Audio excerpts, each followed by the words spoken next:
Okay. Welcome back to Nick Lenz's Comic Corner Classic No Classics. This is episode number 1538. And Doubleshot number 1432. This one we got two trades from Donny Cate. First up is the long-awaited sequel to Absolute Carnage.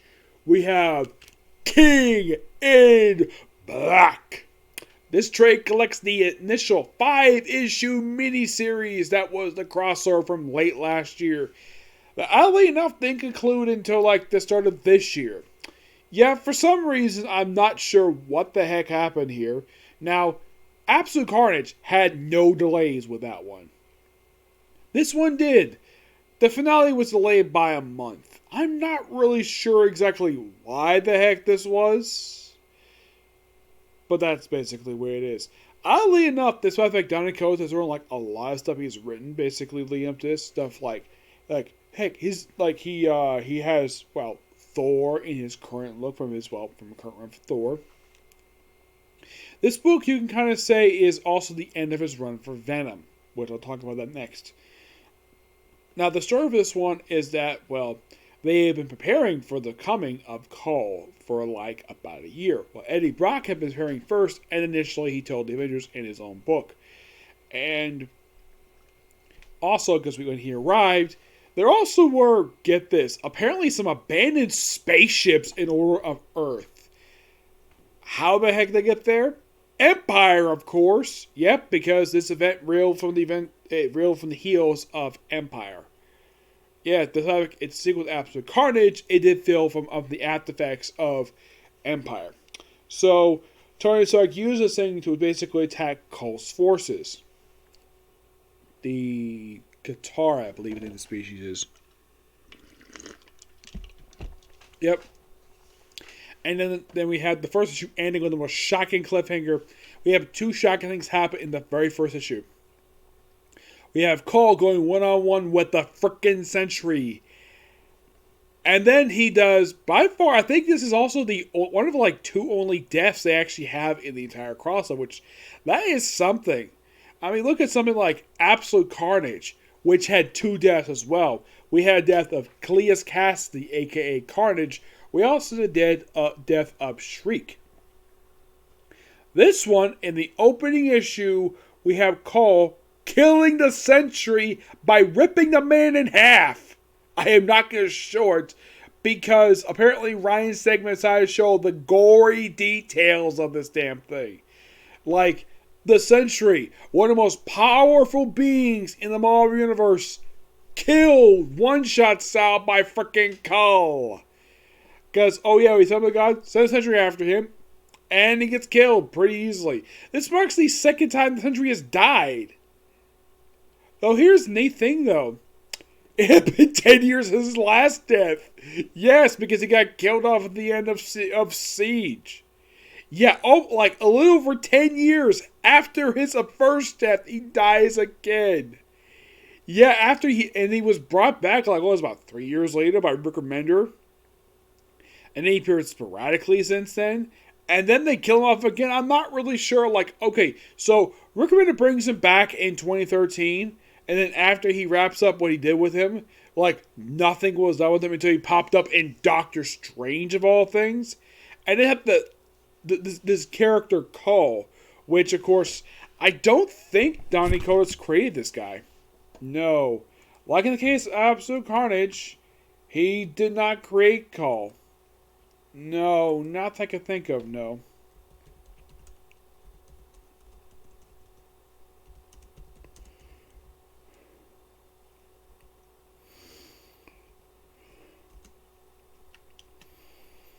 Let's see. The guy who created Cole himself, the actual King in Black, he is... Let's see here.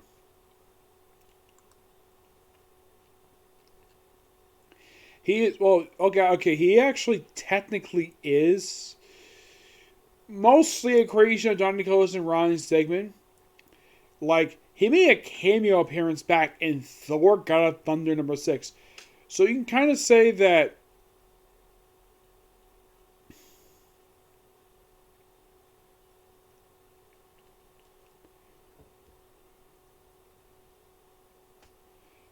well, you can kind of say Jason Aaron kind of in the way creates him.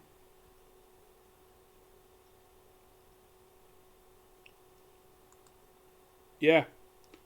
And then, of course, he was never brought back fully. He made first full appearance in issue 3 of Venom, and he made a first chronological appearance in issue 4. And, well, they have been pretty much teasing this guy for about 2 years. Mm-hmm.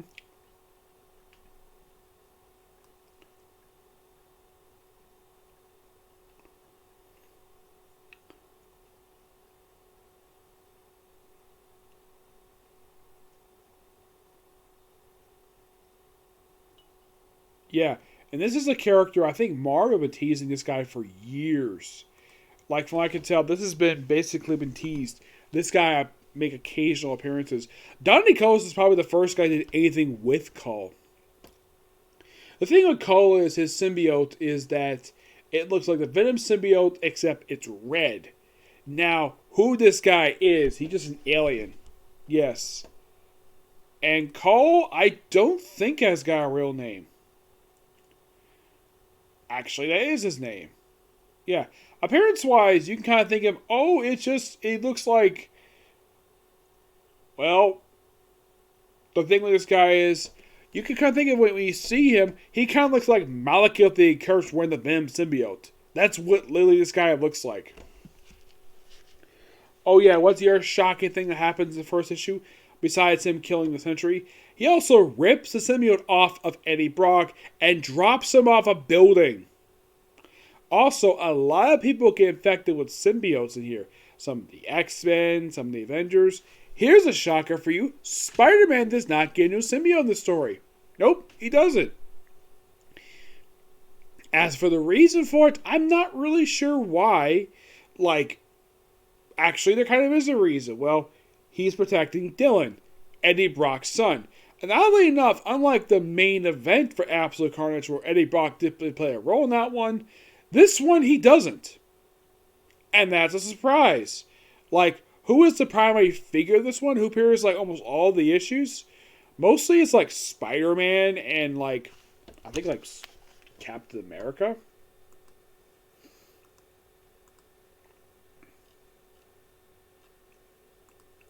I mean, he's there for the first issue and first couple issues, and then we switch over to Dylan.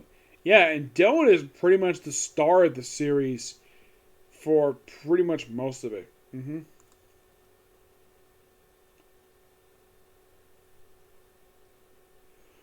Yeah. So, focus on Dylan the whole story, and of course, Eddie Brock is the missing. And of course, Spider-Man's protecting him the whole story. And we have various different heroes basically being affected. And we do have a minor tease for a tie-in. Yes. It's basically Will Smith basically offering a bunch of villains. Hey, you want to work for me? Thus teasing the Thunderbolts. Yep. But if you want to read what the heck Eddie Brock was up to, well, I'm going to discuss that in a minute, basically, what he was up to. This event is fantastic. Heck, the event ends basically with the King in Black himself, Cull, getting murdered by Eddie Brock. And then Eddie Brock becomes the new King in Black. Also, he rips out the codex from his own son's body. And apparently, Dylan has got no problem with it. Nope, he doesn't. And apparently, that was the right thing to do. Remove the codex from his body that apparently he inherited from his father. Yep. I gotta say, this is great. I love this story. And Ryan Stegman and Donny do a great job with this event. And this is definitely an event, basically, I would definitely recommend. I give this book roughly a 9.5 out of 10. Yep. Yeah. A lot of, twists and turns in here. But this, yeah, like in the case of War of the Realms with Jason Aaron, which came out 2 years prior to this. This book ended. Well, Donny Cates' run for Venom. This particular event. It is just good. Really good. Now, the next book we're talking about is technically the last trade for his run Venom. We have Venom Volume 6, King in Black. Now, here's a little fun fact for you. Now, issue 35 is considered to be the 200th issue of the series. I'm like, that's pretty smart of him to do.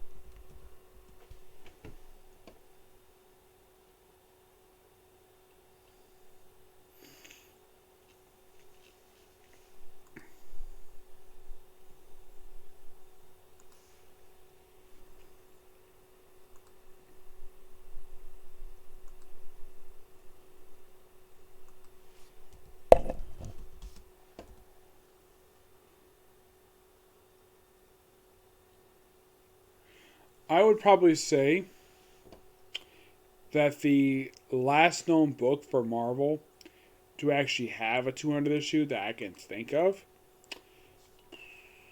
was probably, off the top of my head, probably Spectacular Spider-Man.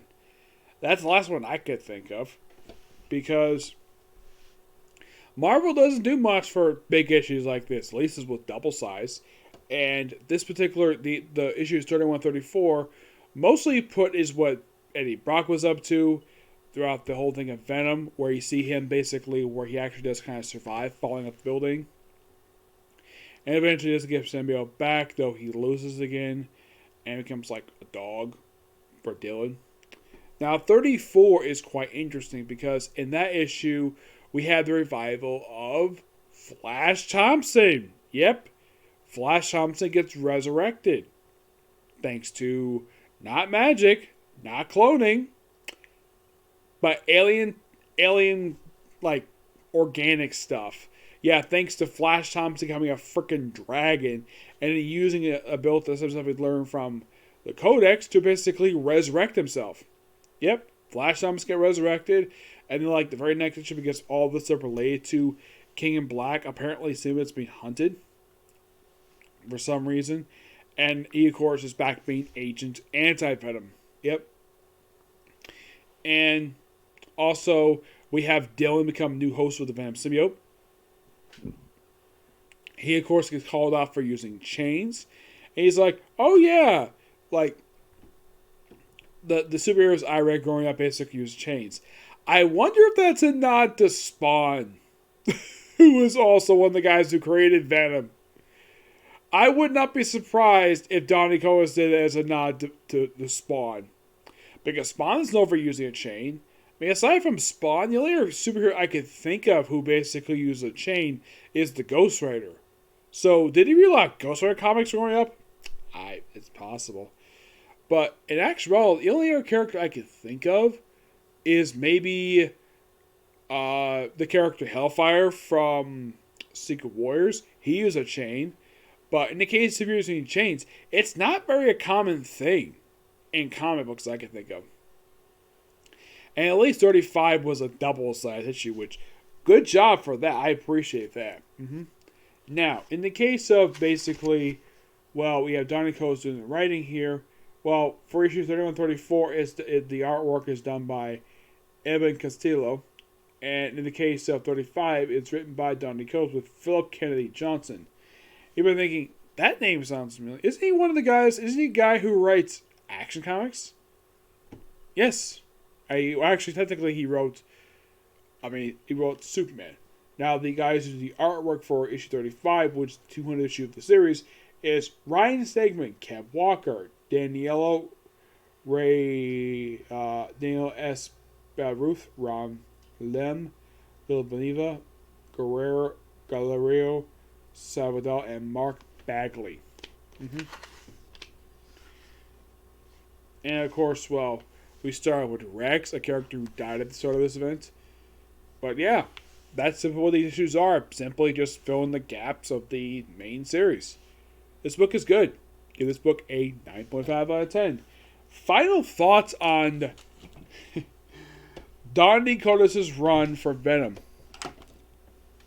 And yes, I do own the entire run. Volume 1. Volume 2. Volume 3, which technically this here is volume... This is not this one. This one here is volume 3. This is simply... I threw this in here despite the fact Donny Cates didn't write these issues, but it's part of the run. And oddly enough, I'm not really sure exactly why this book did this for. Yet, for some reason, this book, along with Tony Stark Iron Man, decided to have different writers write the tie-in issues of the series to tie into War of the Realms. And I thought that was kind of weird. I'm not really sure exactly why that was. And of course, you have the Absolute Carnage. I consider this part of Donny Cates' run because, well, issues tie into this, surprisingly. And of course, then we have here, this is the actual Volume 3, the tie into Absolute Carnage, which is not very much. It's also 5 issues as well, but the 5th issue is not as thick as basically, well, that book. And then we have Volume 4, Venom Island, and then finally, Venom Beyond. Yeah, this is pretty much the entire run for Donny Cates. Yep, the entire epic run for Donny Cates. I love this run. It is really good. And when I initially heard a few years ago when Donny Cates was taking over Venom from my costume, like, okay, I like the guy. I like what he did with Doctor Strange. I have met Donny Cates in person, and also I almost forgot to mention here that the Maker takes the symbiote from the Ultimate Universe and becomes new host for it. And I keep thinking, yeah, the weird thing about the Ultimate version of the Venom symbiote is they didn't really explain how the Ultimate version Eddie Brock lost the symbiote in the first place. Yeah. Now, the book itself is going to be taken over by Al Ewing. But oddly enough, I think Marvel's waiting for him to finish releasing his run for Immortal Hulk first. Then they're going to release the first issue for the new Venom book. And Donny Cates is moving over to Hulk. Now, also I forgot to mention here before I end this here, Silver Surfer pops up in this event. Yes, the Silver Surfer. Because the book Silver Surfer Black, which is written by Donny Cates, that loosely is one of the other things that set up this particular event, King of Black. And here's something really weird, though, I thought was really off of this story. The Guardians of the Galaxy are nowhere to be seen in this story, despite the fact that he did write the book, Guardians of the Galaxy, but no appearance by them. Well, kind of a good reason, because it's an Earth-centric event, but I kind of get the reason why. Silver Surfer seems kind of baffling the reason why he's here. Excuse me. But the only reason I think Donny Cates included him because he wrote the miniseries, and the miniseries set up this particular event. But yeah, everybody plays a role. Yeah, there's also a bunch of tie-ins too. Now, aside from the main miniseries for this one, like,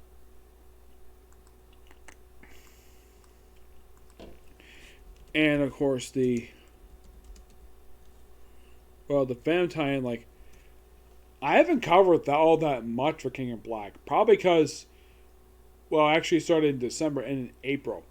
Now, the only tie-ins I've covered, aside from Venom and the main miniseries, I have also covered the Deadpool issues. I did cover some, I think it was also Gwen versus Carnage. I covered that. I think I covered King of Black Screen, King of Black SpiderMan.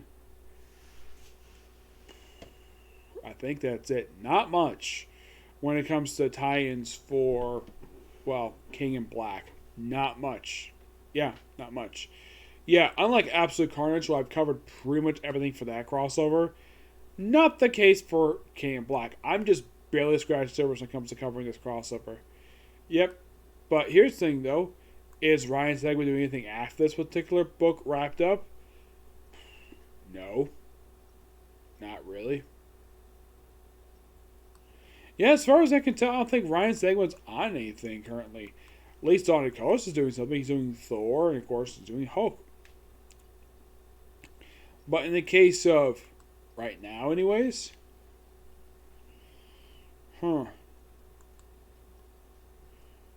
like, is he currently working on anything?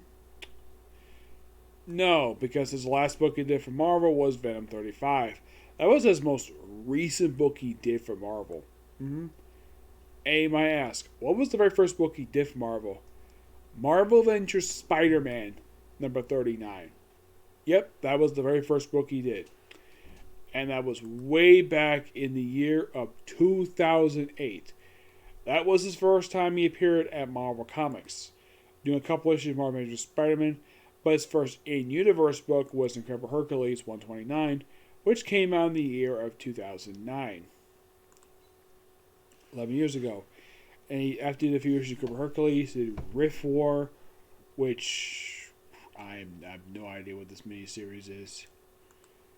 And he's also, well, he's done some Incredible Hulk. He did a late Shift one-shot, the World War Hulks, well, first issue. Couple, like, a one-shot Origin Marvel Comics, first issue of Hero Cage Periods of Power, the She-Hulk miniseries, a couple issues of X-23, like one issue Missing Spider-Man, Fear Itself, Hulk vs. Dracula. Point one, he was the original artist on Scarlet Spider. He did some issues of Fantastic Four, some Spider-Man stuff. He did the first few issues of Wolverines. He did some issues of Inhuman, the annual, some issues of the current volume of the most recent volume from Kenny Avengers. Worked on Renew Your Vows. Even did some writing for the last couple issues. Came back from Amazing Spider-Man. Did like one issue Incredible Hulk. Issue of Vince Iron Man. X-Men Red. And recently he's doing a lot of Venom. He did basically the opening 11 issues. Well, most of the first 11 issues for the series of this run. And then he basically did like a one-shot. The Absolute Carnage miniseries. Yeah, it seems like Donny simply had him work on the main minis. Work on crossovers. Then work on the main book per se. Ryan Stegman was definitely a good artist per se, but I kind of wish he would get the Marvel give him another piece of work to work on. Like, maybe he could do... I wouldn't be surprised if somehow Marvel gave him Hulk to do as the artist. Yeah, I think his artwork would work fantastic for Hulk. I think so, yes.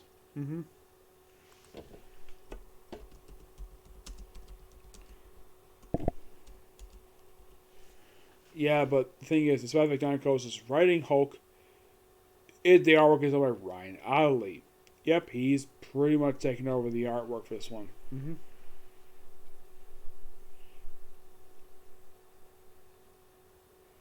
Yep.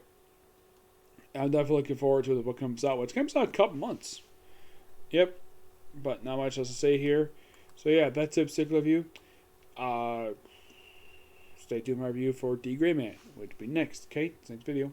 Bye.